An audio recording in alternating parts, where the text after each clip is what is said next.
We provide you the platform to turn your dreams into reality. Give wings to your aspirations with KR Mangalam University.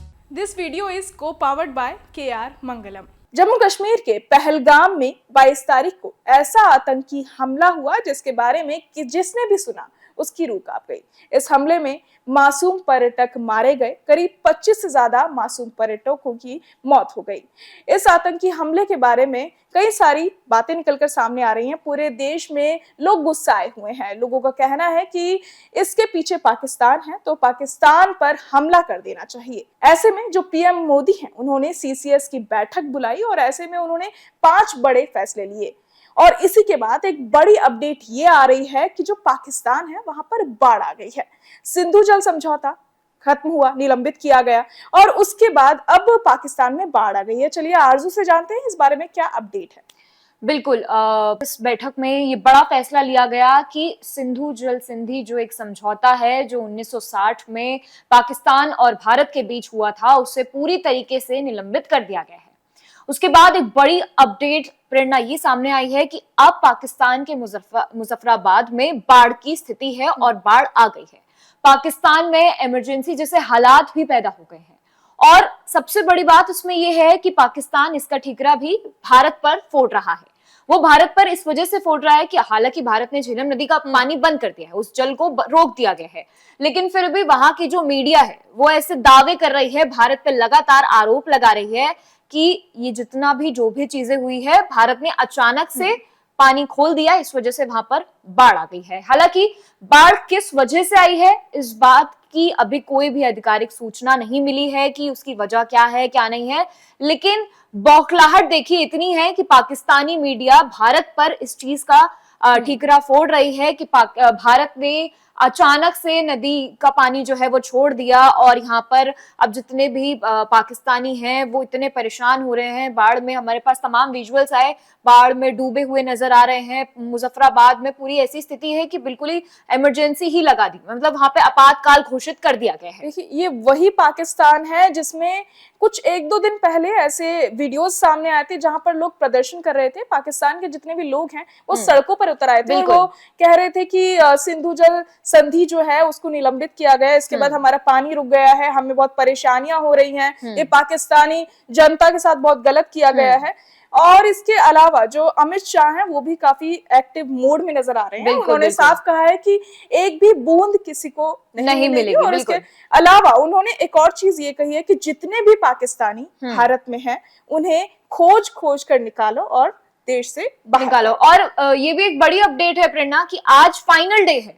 हाँ। जितने भी पाकिस्तानी हिंदू भारत में visa लेकर आए थे, अब उनका सबका वीजा रद्द हो गया है और आज फाइनल डे है। अमित शाह ने ये बात बोली थी कि 48 घंटे के अंदर अंदर जितने भी पाकिस्तानी हिंदू हैं जो वीजा पर आए थे उनका सबका वीजा रद्द हो गया है। हालांकि एक इसमें बड़ी अपडेट ये भी है कि जितने भी मेडिकल वीजा वाले थे उनका 29 अप्रैल तक का वीजा है, वो 29 अप्रैल तक के बाद जा सकते हैं। एक बड़ी खबर ये भी है कि अभी जो पाकिस्तान के मुजफ्फराबाद में जो बाढ़ आई है, हमने एक तस्वीर देखी कि पाकिस्तान के मुसलमान सड़कों पर उतरे हैं सिंधु जल संधि के प्रोटेस्ट में कि लगातार वो बोल रहे हैं कि इसको निलंबित नहीं होना चाहिए, हम लोग क्या करेंगे, ऐसे तमाम विजुअल्स आए। अब बाढ़ की स्थिति वहां पर है तो इसमें यह भी दिख रहा है कि मस्जिदों से लगातार ऐलान किया जा रहा है कि जितने भी लोग अपने घरों में हैं किसी ऐसी ऊंची चट्टान पे जाकर या फिर ऊंची बिल्डिंग पर जाकर वहां पे छुपे, क्योंकि बाढ़ की बहुत भयानक वहां पर स्थिति बनी हुई है इस वक्त। मस्जिदों से लगातार ये ऐलान किया जा रहा है, ये बार बार बोला जा रहा है कि जितने भी वहां पर लोग हैं, मुसलमान हो या हिंदू हो, वो जाएं किसी सुरक्षित जगह पर। लगातार उनको ये बात बताई जा रही है। और इसमें एक और चीज ये है कि सीमा हैदर, सीमा हैदर वही महिला है जो अपने शौहर को छोड़कर अपने बच्चों के साथ छुपाते अवैध रूप से भारत आ गई थी जी। और वो सचिन के साथ रह रही है, सचिन मीना के साथ एक बेटी भी हो गई। उनकी एक बेटी भी है। और ऐसे में लोगों के मन में सवाल है कि क्या सीमा हैदर चली जाएगी? ये भी बड़ा सवाल है कि क्या सीमा हैदर भी अपने देश वापस चली जाएगी? देखिए उनके जो वकील है एपी सिंह, उनके वकील ने तो ये बयान दिया है कि भारत सरकार के पास सीमा हैदर के सारे वैध डॉक्यूमेंट्स हैं, सभी के पास, भारत सरकार के पास सीमा हैदर के वैध डॉक्यूमेंट्स है, तो सीमा हैदर पाकिस्तान से नहीं बाहर जा सकती हैं। लेकिन जो भारत और पाकिस्तान के बीच में तानातानी चल रही है, उससे ये कहना बिल्कुल गलत नहीं होगा कि पाकिस्तान अब बिल्कुल फुल एक्शन के मोड में नहीं है, भारत फुल एक्शन के मोड में है और भारत कुछ भी कर सकता है, क्योंकि 28 से भी ज्यादा मासूम लोगों की जानें पहलगाम हादसे में गई। उसका जवाब और उसका बदला भारत लेना चाहता है और लेना भी चाहिए, क्योंकि उन 28 लोगों के जो घर हैं वो उजड़ गए, उनके घरों के चिराग बुझ गए हैं। देखिए, एक और चीज ये निकलकर सामने आ रही है कि जो बॉर्डर है, अटारी बॉर्डर है, बिल्कुल, वहां पर बुर्के वाली महिलाएं हैं, कई सारी बुर्के वाली महिलाएं हैं, वो आ रही हैं और वो कह रही हैं कि हमें पाकिस्तान जाना है लेकिन हमें भेजा नहीं जा रहा है। उसके पीछे भी कई सारी वजहें हैं। उनके बच्चे जा पा रहे हैं, उनके शौहर वहीं हैं, पर वो नहीं है। उसके पीछे ये रीजन है कि उनके जो बच्चे हैं उन्हें पाकिस्तान की नागरिकता है, उनके शौहर के पास है, लेकिन उनकी शादी वहां हुई थी, उनके पास भारत की नागरिकता है। तो वो फंसी हुई है, वो बॉर्डर पर रो के ये कह रही है कि हम फंस गए हैं, हमारी फैमिली वहां है और हम यहाँ हैं, तो हम क्या करें।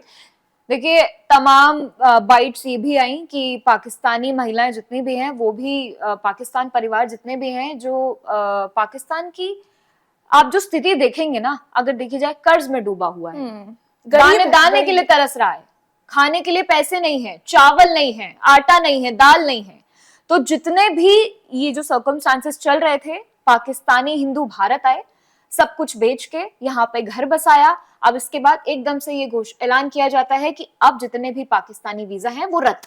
उससे फैमिलीज जो है वो ये बोल रही हैं कि हमें पाकिस्तान जैसे नर्क में नहीं जाना, हम हिंदुस्तान में ही मरने को मजबूर हैं, लेकिन हम पाकिस्तान की धरती पर जाकर नहीं मरना चाहते हैं और वहां वापस नहीं जाना चाहते हैं। सोचिए, एक अपने मुल्क में कोई पैदा हुआ, वहां पे पला बड़ा और उसी मुल्क में वापस नहीं जाना चाहता है, तो हालात इसी से अंदाजा लगाया जा सकता है कि हालात वहां पर बद से बदतर है। कि कोई वहां से फैमिली हिंदुस्तान आई और हिंदुस्तान में रही और एकदम से ऐलान कर दिया जाता है कि अब जितने भी पाकिस्तानी वीजा हैं वो रद्द कर दिए जाते हैं, तो वापस वो लोग अपने मुल्क में नहीं जाना चाहते हैं, उन्हें अपनी जान का खतरा सता रहा है लगातार। वो बोल रहे हैं अगर हम पाकिस्तान गए तो हम वैसे भी मर जाएंगे, इसलिए हम पाकिस्तान की धरती पर जाकर मरना नहीं चाहते हैं, हम हिंदुस्तान पर ही मरने को तैयार हैं, जहर खा लेंगे, ऐसे ऐसे शब्दों का इस्तेमाल हुआ। लेकिन वो हिंदुस्तान से पाकिस्तान नहीं जाना चाहते हैं वापस।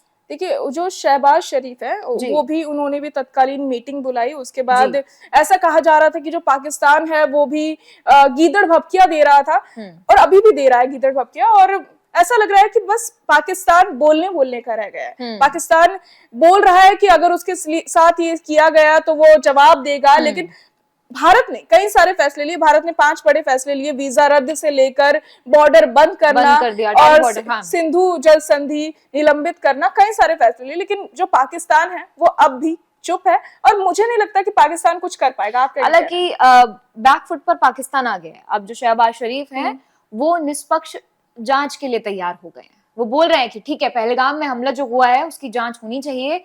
हालांकि पहले पाकिस्तान मना कर रहा था कि हम नहीं चाहते हैं, और वहां के जो तमाम नेता हैं, बिलावल भुट्टो ले लो या फिर हनीफ अब्बासी ले लो, वो लगातार अब ये बात बोल रहे हैं कि अगर पानी रोका तो भारत में खून बहेगा, खून की नदियां बहेंगी, ऐसे बयान वो दे रहे हैं। मतलब इतना बड़ा कांड करने के बाद भी वो लगातार ऐसे बयानबाजी कर रहे हैं, उनके बोल इतने लगातार बिगड़ रहे हैं। और मुझे ये हैरानी है कि वहां की जो सरकार है वो ऐसे नेताओं पर लगाम आखिर क्यों नहीं लगा रही है, जो इतने ज्यादा अपशब्द भारत के लिए बोल रहे हैं।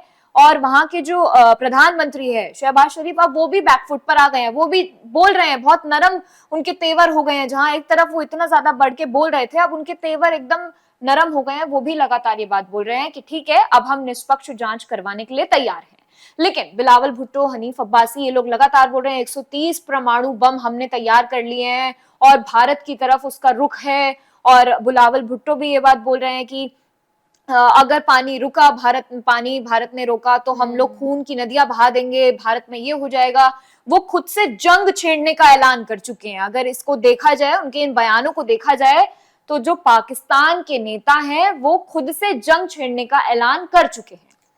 देखिए, जंग बस बातों की जंग रह गई है उनकी तरफ से, क्योंकि जो पाकिस्तान है उसे भी कहीं ना कहीं पता है कि भारत के साथ दुनिया भर के कई सारे देश खड़े हैं, लेकिन पाकिस्तान है वो अकेला है। और उसका रीजन यही है क्योंकि पाकिस्तान जो टीआरएफ है उसको सपोर्ट करता है एक तरह से, मतलब ऑफिशियली तो नहीं, शायद पीछे से करता हो। और टीआरएफ ही है जिसने इस पूरे आतंकी हमले की जिम्मेदारी ली है। बिल्कुल, टीआरएफ ही है जिसने पहलगाम हमले की जिम्मेदारी ली, मासूम पर्यटकों की जान ली।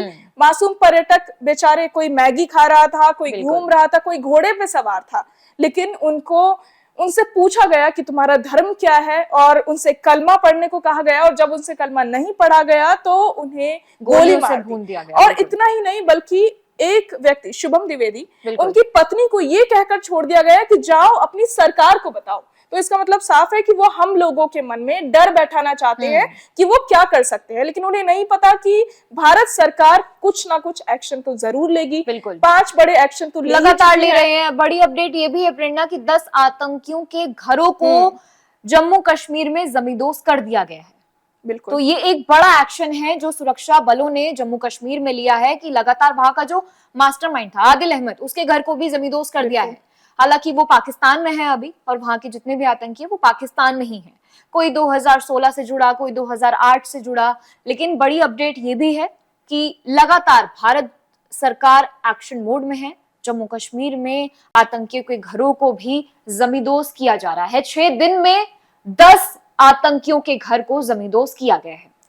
देखिए, अब देखना तो ये होगा कि भारत सरकार क्या फैसला लेती है। 48 घंटों का समय बस खत्म होने ही वाला है। सारे पाकिस्तानी अपने वतन वापस जाने ही वाले हैं, और इसके बाद ऐसा लग रहा है कि जरूर मोदी सरकार, अमित शाह और हमारे देश के जितने भी बड़े बड़े मंत्री हैं वो जरूर कुछ ऐसा फैसला लेंगे जिसके बाद पाकिस्तान की बोलती बंद हो जाएगी। बिल्कुल, बहरहाल देखना यह होगा कि इस पूरी खबर में और क्या अपडेट सामने आते हैं। बिल्कुल, न्यूज नेशन की पूरी टीम ने इस खबर पर अपनी नजर लगातार बनाई हुई है। चाहे पाकिस्तान में बाढ़ की स्थिति हो या जम्मू कश्मीर में आतंकियों के घर को जमींदोज करने की बात हो, न्यूज नेशन की पूरी टीम इस पूरी खबर पर अपनी नजर बनाई हुई है। बहरहाल बाकी और खबरों के लिए देखते रहिए न्यूज नेशन का डिजिटल प्लेटफॉर्म। नमस्कार।